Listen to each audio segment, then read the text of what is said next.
నెయ్యి ద్వారా చంద్రబాబు నాయుడు వెంకటేశ్వర స్వామికే నిలువు దోపిడీ చేస్తున్నాడు.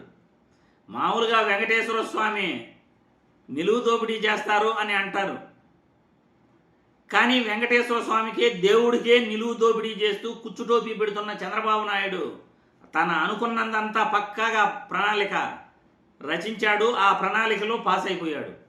ఇందాపూర్ డైరీకి నెయ్యి కాంట్రాక్ట్ ఇచ్చేందుకే, నెయ్యి ధర అమాంతం రేటు పెంచేందుకే తిరుమల లడ్డూలో కల్తీ నెయ్యి అనే నాటకం ఆడాడు.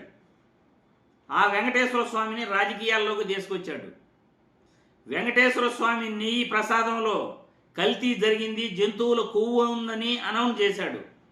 2024లో వచ్చిన ఏఆర్ డైరీ నెయ్యిలో కల్తీ జరిగిందని చెప్పి ఆ నెయ్యి ట్యాంకర్లను వెనక్కు పంపాడు.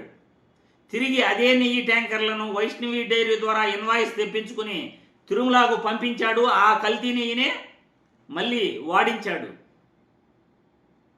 సిబిఐ సిట్ రిపోర్ట్లో 2024 ఏఆర్ డైరీ నుండి వచ్చిన 4 నెయ్యి ట్యాంకర్ల గురించి వాళ్ళు మాట్లాడితే గత వైసీపీ ప్రభుత్వంలో తప్పు జరిగిందని అంటాడు.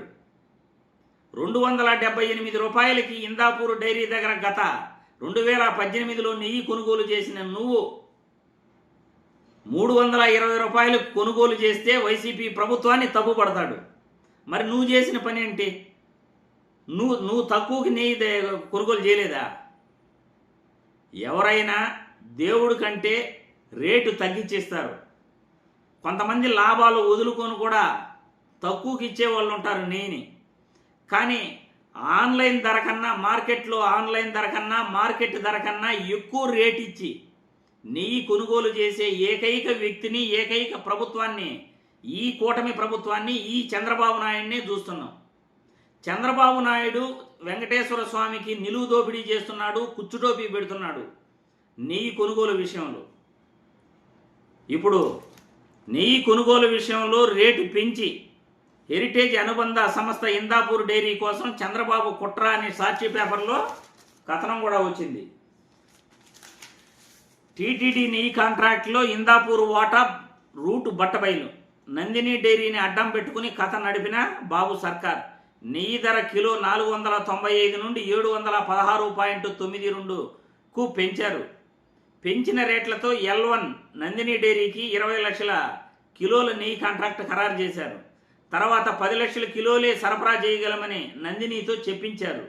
మిగిలిన 10 లక్షల కిలోల నెయ్యి కాంట్రాక్ట్ ఇందాపూర్ డైరీకి కట్టబెట్టారు. ప్రత్యేకంగా 2 తీర్మానాలు చేసిన టీటీడీ ఆ తీర్మానాల ద్వారా ఇందాపూర్కు 10 లక్షల కిలోల నెయ్యి కాంట్రాక్టులు 33% అధిక ధరతో, అంటే 65.48 కోట్ల మేర కాంట్రాక్టులు ఖరారు చేశారు. సొంత డైరీ కోసం చంద్రబాబు హైడ్రామా. ప్రజలను తప్పుదారి పట్టించేందుకే టీటీడీ నెయ్యిపై చంద్రబాబు దుష్ప్రచారం. చంద్రబాబు అనుకున్నదంతా చేస్తాడు. రాజకీయంగా దేవుడి పైన ఆయనకి నమ్మకమే లేదండి. చంద్రబాబుకి దేవుడి పైన నమ్మకమే లేదు. దేవుడి గురించి మాట్లాడితే దేవుడు శిక్షిస్తాడనే నమ్మకం లేదు. కానీ చంద్రబాబు పాపమైతే ఖచ్చితంగా పండిపోయింది. ఖచ్చితంగా పండుతుంది. ఆ వెంకటేశ్వర స్వామితో పెట్టుకున్నాను నేను చెప్తున్నాను. ఎందుకంటే హెరిటేజ్ ధరల అమాంతం తగ్గిపోయాయి. అది కూడా వెంకటేశ్వర స్వామి శాంపుల్ చూపించాడు. భవిష్యత్తు ఎలా ఉంటుందో చంద్రబాబు నాయుడు తిరుమల లడ్డూలో ప్రసాదంలో కల్తీ నెయ్యి నాటకం, ఇందాపూర్ డైరీ కోసం నెయ్యి ధర పెంచేందుకు ఎలా అయితే నాటకం ఆడాడో, అబద్ధాలు చెప్పాడో, ఈయన ప్రభుత్వంలో 2024లో వచ్చిన ఏఆర్ డైరీలో నుండి వచ్చిన 4 ట్యాంకర్లను వైసీపీ ప్రభుత్వానికి అండగట్టే ప్రయత్నం చేశాడు. దీనికి తగిన మూల్యం చంద్రబాబు అనుభవించక తప్పదు. కర్మ వదిలిపెట్టదు ఎవరిని కూడా. తప్పంతా చంద్రబాబుదే 100%. CBI enquiry. ఇందాపూర్ డైరీకి నెయ్యి ధర ఎందుకు పెంచారు, దీని వెనకాల కథ, దీనిపైన ఎంక్వైరీ చేయాలి. కేంద్ర ప్రభుత్వాన్ని డిమాండ్ చేస్తున్నాం. ఈ ప్రభుత్వంలో మీరు సైలెంట్గా ఉన్నా కానీ దీనిపై మళ్ళీ ఎంక్వైరీ అయితే రాబోయే ప్రభుత్వం ఖచ్చితంగా చేస్తుంది. చంద్రబాబు అది గుర్తుపెట్టుకోవాలి. ప్రజలు మీ అభిప్రాయాలను కామెంట్ల రూపంలో తెలియజేయాల్సిందిగా వీడియో ద్వారా కోరుతున్నాను.